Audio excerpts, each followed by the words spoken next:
I was the first Latino to get signed to Ruthless Records with Eazy E.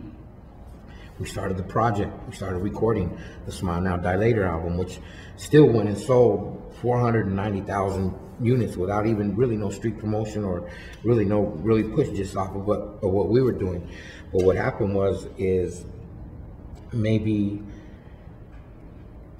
I want to say a month before the project was going to wrap, the last 3 tracks on the album were going to be with me and E. Right. And he had called me and told me that he was in New York, and he had just got the deal with Relativity for us to come. So he had a check for me for a $500,000 ticket, $500,000. So he was like, I'll be back Friday after I come back. Well, he ended up coming back on Saturday, because if you remember, one of the last videos he shot was one with the Wu-Tang Clan, and they come out of those MPVs with the Super Soakers and all that. So he's like, man, he's saying like, man, I'm not feeling that good. I got like a chest congestion, like a thing, and then it ended up going into that Sunday. So I went to his house in Calabasas that Sunday, and he handed me the check. He's all, man, don't go blow all this money in one spot. I'm like, I don't hear nothing. I'm like, 500. What cars am I gonna buy now? I had 7 cars already at that time. We were just flipping cars already with me and Chino and them.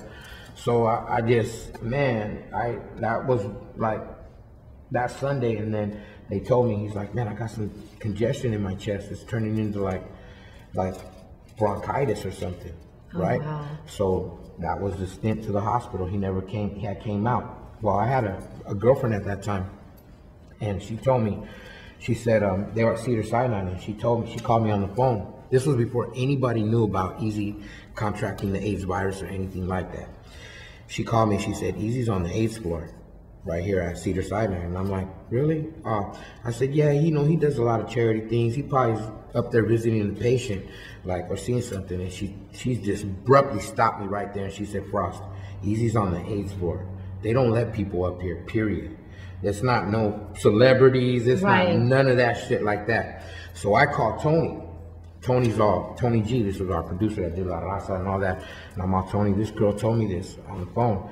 He's all, this is 2 weeks before anybody had even knew anything. And then all of a sudden, he's all, nah, he's got bronchitis, but it's turning into like some stages of tuberculosis. They're trying to get it out of him now, but don't trip. We're going to be all good. They're still telling me during this week, but this girl had already told me that he was on the AIDS floor. So 2 weeks after, the week before they even were going to announce it, Tony calls me on the phone, and he's all serious as hell. And he's all, Tootie, what? They call me Tootie, the name that my family called me. So he's all, Tootie, what happened with the, how did you find out about that for real? Because Eazy has AIDS, like that. And I said, I told you, Tony, but I never really had told anybody or really had knew none of that stuff. So during that time of Eazy even going from any kind of like anything of that, first of all, you gotta even think of that tragedy. No girl has ever came forward saying that they got the AIDS virus from Eazy or thing. I'm gonna tell you what happened with Eazy getting AIDS, and I believe this to this day. And I don't care if you guys got it on film. You could tell the world. They gave him tainted needles with acupuncture needles that tainted him, and gave it to him because he got hurt in Honda Valley on quad runners, and he was riding quads, and what happened is that someone, I won't say the name, but people know the name. I don't want to say that name because it's a devil's name, but another person in rap, if you know your history of rap, calls him a devil. So if you know your history in rap or West Coast rap, you'll know who I'm saying. But I was told, even in the last conversation from Eazy, not to even talk to that man. And not only that, but I think that they really had a stronghold of giving him tainted needles with the AIDS virus in them through acupuncture. Because how else could somebody die that fast of AIDS? Have you even heard of somebody dying in 2 weeks of AIDS, bro? Come on, man. This is just unheard of, bro. It was like, I'm in the hospital. I contracted the AIDS virus. 2 weeks later, March 26th or whatever, I fall out and I die. You know what I mean?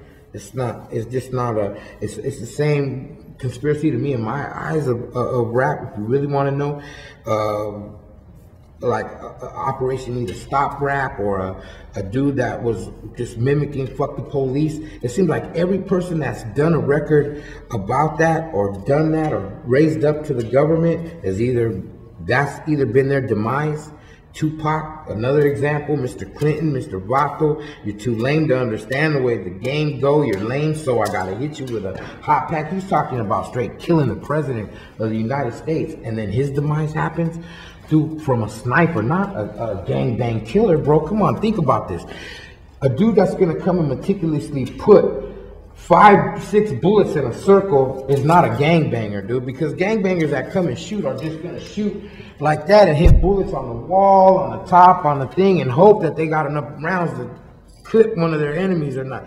Not like that, bro. No fucking way. Biggie, no fucking way, bro. There's no fucking way these dudes were just gangbangers shooting like that, bro. Those are marksmen, government fucking snipers. I don't give a fuck. Come to my house. I live in Pasadena. You all know where I stay. Come sniper me, bro. You know what I mean? Because we know, man. Truth is the truth, and so let it be told, man. For real. I know a lot of shit about this shit, man. For real.